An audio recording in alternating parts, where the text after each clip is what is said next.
Okay, let's look at anger.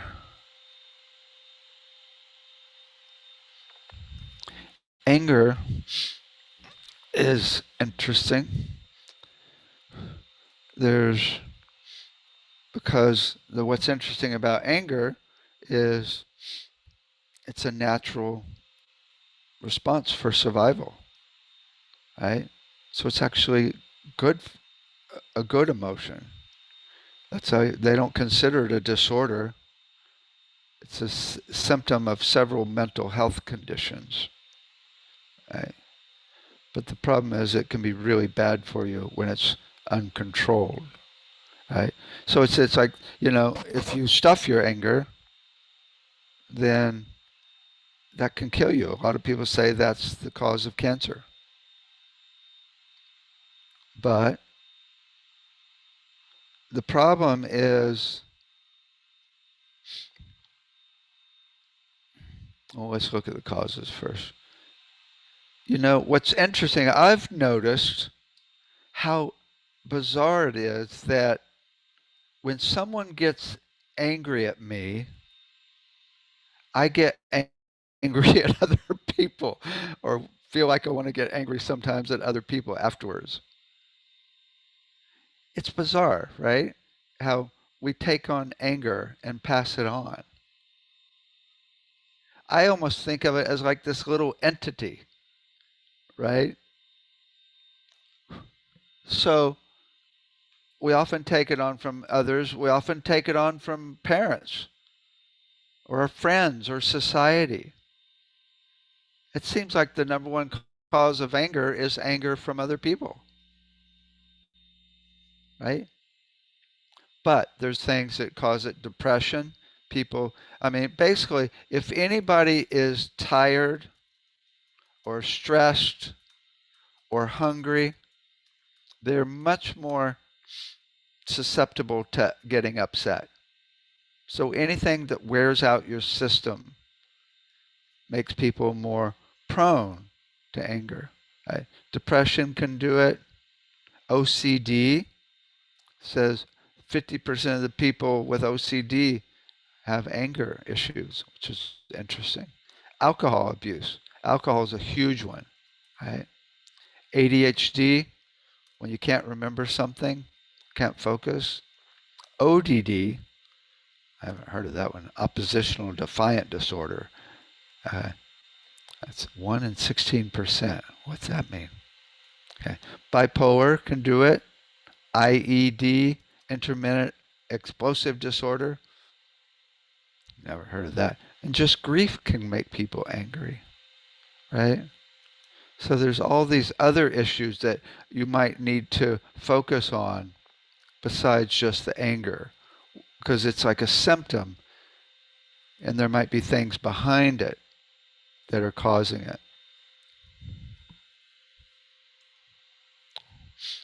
The current medical treatments, of course, there's there's ways to deal with situation, alternative behaviors, cognitive therapy, and then there's medication, of course. Um,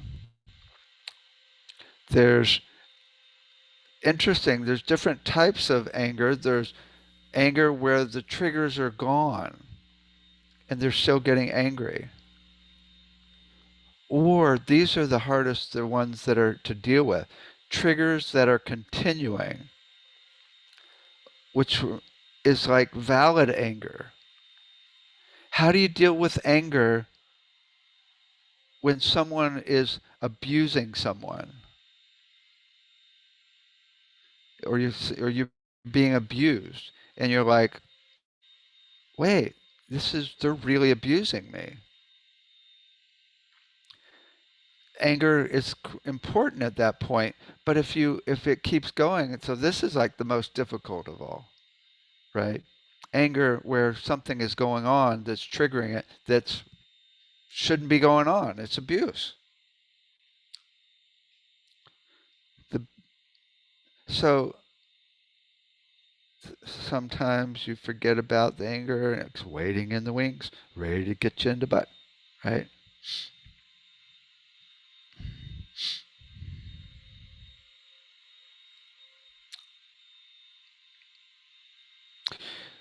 with the other, so there's, let's see, I thought I had something here. Yeah.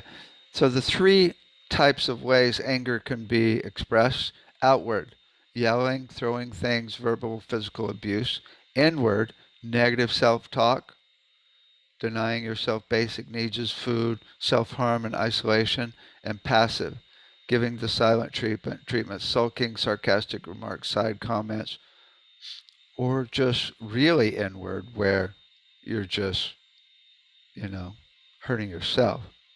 That's the biggest problem with anger, is people get angry and then they hate themselves for it. Right? I think one of the first aspects of dealing with anger that people think about is expressing it, right? But the problem is, I've actually read some books on anger a long time ago. The problem is, beating a pillow doesn't get rid of the cause of the anger.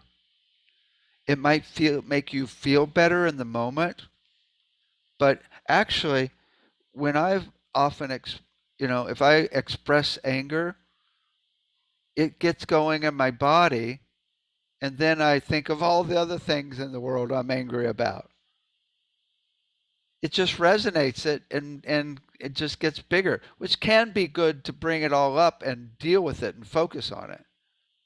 But it's not necessarily good to express anger unless somebody's really shut down.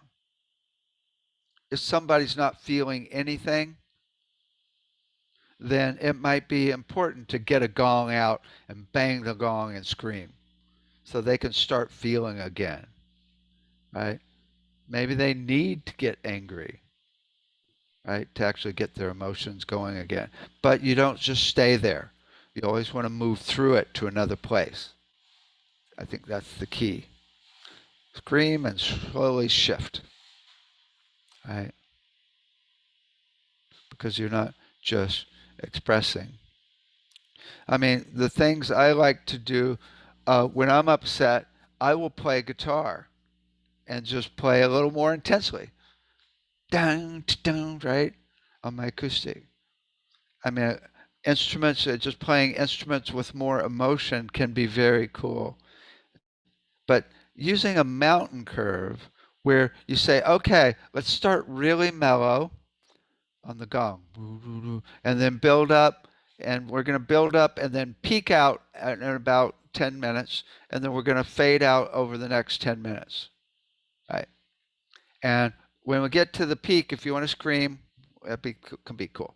Okay, and then you're focusing on the issue, and it's like, but then you fade out and take a long time to fade out, and then always make sure you are still after the sound ends. Be still for at least a couple of minutes, maybe even 5 minutes, sometimes 10, because then you get that peace inside. So expressing anger, you got to be careful with that, because it's not just about expressing. The number one antidote I've found, I mean, well, let's backtrack. Peace is always the deal. Any sound healing instrument, whether you're playing it or they're playing it, doing voice, ooh, ooh, vowels, consonants, rhythms, ba, ba, right? Any sound is peaceful. This the different instruments we do, right? And or music, right? Sound table, getting sound on the body to get to get their whole physical system to a place of stillness, where that becomes, where the anxiety is gone. That's the most basic, right? Again, though, that doesn't necessarily get to the core of the anger, but it does get them to a more peaceful place where they can address it. and it gets it out of their body, because sometimes it's just anxiety in the body that builds up. If you get rid of that anxiety, there's no, not only is it gone, but it also, you could sleep better, you know, you're more peaceful through the day. Then the main trick is, once you figure out, so you have to get them to a place of peace, and then discuss, if they're open, what causes it? What are the triggers? I do a class called Holding Frequency, where we go through 11 techniques for dealing with challenges and conflicts with sound. And it's allowing, being in your body, toning, toning your soul note, your home note, the note of peace, welcoming, gratitude, compassion, love, and oneness. And I play these horrible frequencies for each of the 11 techniques. And by the end, people are like, hey, can you keep playing those horrible frequencies? I'm blissed out here. So this is desensitization, right? Desensitizing the person to the triggers. So, you know, okay, I'm going to put, what triggers you? Let's actually do the practice. Okay, which one works for you? Oh, I just like, you know, I can send love. I'm going to run love. Wee, make the sound of love. Wee. Okay, I'm going to do the trigger softly first. So you get them to practice, you know, like someone screaming at you. What triggers you the most? Someone telling you you're stupid? I mean, what, let's get them all. And I'll do them. And we're going to practice until I'm going to be screaming at you and you're totally at peace. That's right there, seems like the best thing you can do.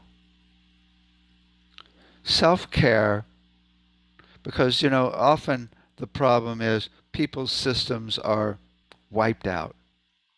They're drinking, they're doing things that are not good for their health, they're eating bad food, right? I mean, there's so many things that can make them fragile. So there's so you can work on those if they're open to it.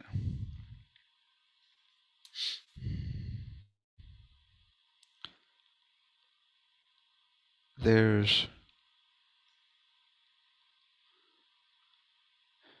okay.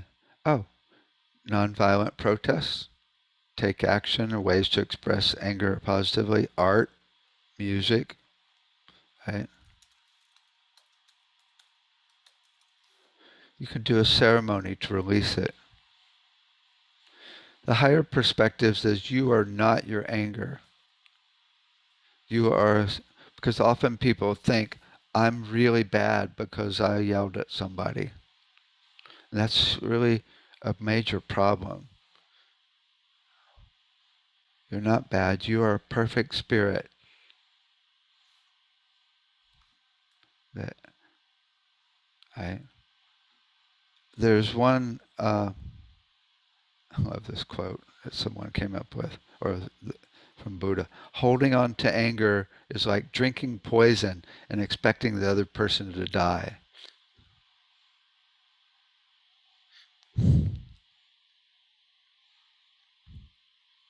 It's so interesting that, I mean, the most obvious thing about anger is you're just hurting yourself. You're hurting yourself, right? Although, as far as when it comes to behavioral changes, I heard a whole show on NPR. Cognitive reasoning to change behaviors hardly ever works, except for people that are really advanced.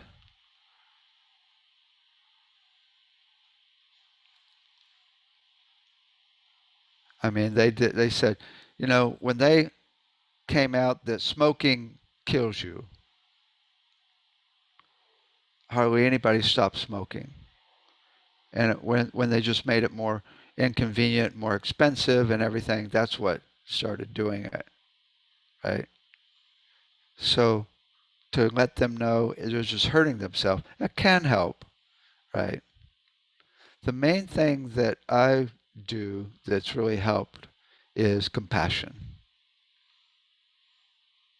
When you can shift anger to compassion, that's the deal. And a lot of people don't know how to do compassion. Huh? Oh, you don't have to raise your hand, just unmute, okay, and talk. Go ahead, Gretchen. One of the things I found with anger was in working with clients is it's always a mask. And underneath the anger, what I found is usually sadness or sorrow and a much deeper emotion that they're afraid to accept. And I think society, Hollywood, theater has created that anger is acceptable everywhere. So it's an emotion that people are okay expressing.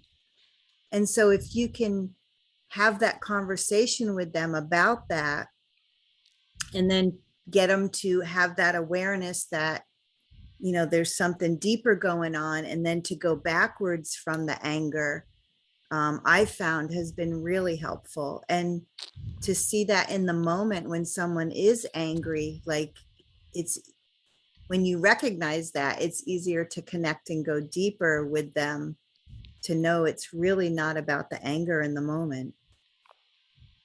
All right. Nice.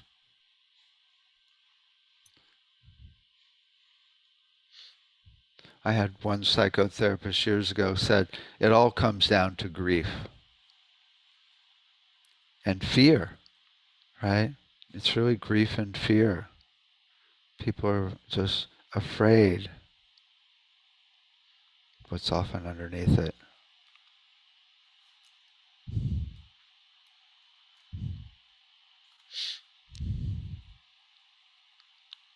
One thing that I read once is to make it small.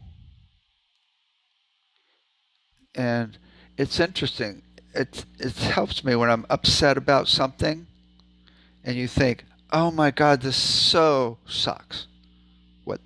Really sucks what they did. And you go, it sucks, but it's not that big a deal. Right? So you reframe it. Instead of saying, that's horrible. It's inconvenient. It's a bummer. But it's not the end of the world. That can be really helpful. Compassion is the deal, though. The way that when I get upset about anything, the first thing I think is, when present, is what brought them to do what they're doing. And the answer is always, they are entrained into the craziness of society for tens of thousands of years. Selfishness, greed, self-focus. Also, often people are just stressed out, haven't slept, don't have good digestion, right? They're starving, basically, or haven't slept. So it's easy to have compassion because it's really nobody's fault. And then there's the one the Dalai Lama says, when somebody hurts you, they're hurting themselves. They're creating karma for themselves, and they're giving you an opportunity to learn compassion. So they are sacrificing themselves for you. So you can be grateful to someone that's hurting you. Can I ask something? If I'm thinking now, also we talked about the dementia earlier, and at later stage, some cases become very aggressive. Do you think it is literally basically the suppressed fear and not being able to express themselves, which actually creates the aggression and anger in the dementia patients. And then also obviously looking at these kind of aspects while you're in therapy with them to have that compassion and calm them down. Yeah, it's interesting how to deal with it because, I mean, to do deep therapy on someone with dementia is probably not going to happen, right? But, my first thought is if someone's getting upset or angry, is to not try and stop them, but to actually make the sound with them, right? And shift it. So you would go, oh, come on, so you're upset? Let's make the sound of it. And then slowly shift it.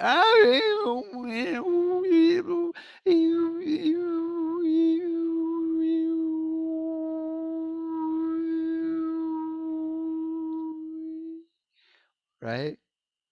And totally turn it, match it, and totally turn it. It's like I've done that with babies. Where I'll see a baby crying, and I'll just start going wah and cry along with them.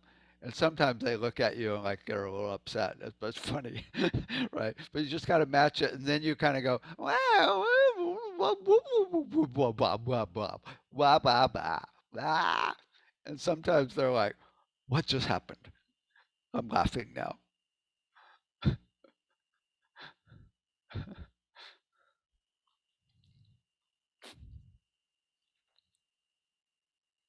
That would be a good thing to teach anybody that's dealing with anger is to go ahead and express it, because if you just say stop expressing, that can be dangerous. Go ahead and express it, but really quickly shift it into a om. Actually make the sound of it and shift it into an om. Because I think shifting is more important than expressing. If someone's shut down, expressing is important because you got to get them going again, get their emotional body working again.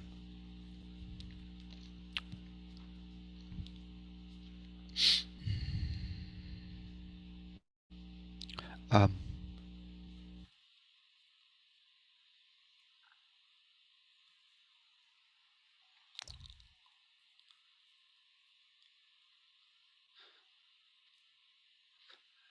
that's some main parts of what I have.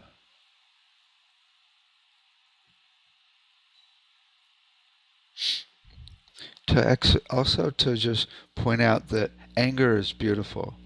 It's really good. It's built in for a reason. I so that I think that's really common for people that are angry to feel really bad about themselves. Any other comments or thoughts about this? Oh, nonviolent communication. It's a really good study for people to learn.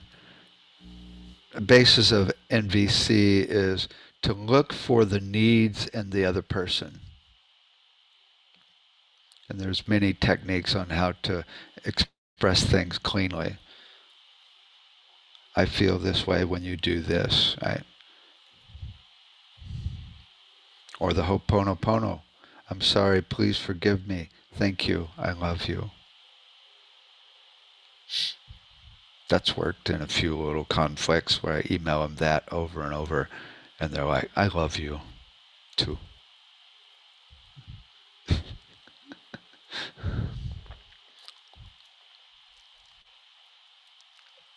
The basis of there's always with sound. You can play instruments, do voice healing on them, have them play an instrument, um, have them do sound, play sound on them, tuning forks, pillows, lounges, or we can do the voice analysis that we do, or find their home note. Those are the basic things for any issue.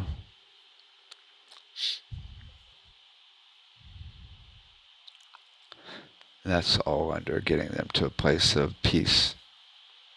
The other aspect that's really important in any treatment is develop the trust. And the trust often comes by doing sound and getting them into a peaceful, vulnerable place in the beginning. And then the way you do the intake questions can totally develop the trust. The way you listen and respond to their answers.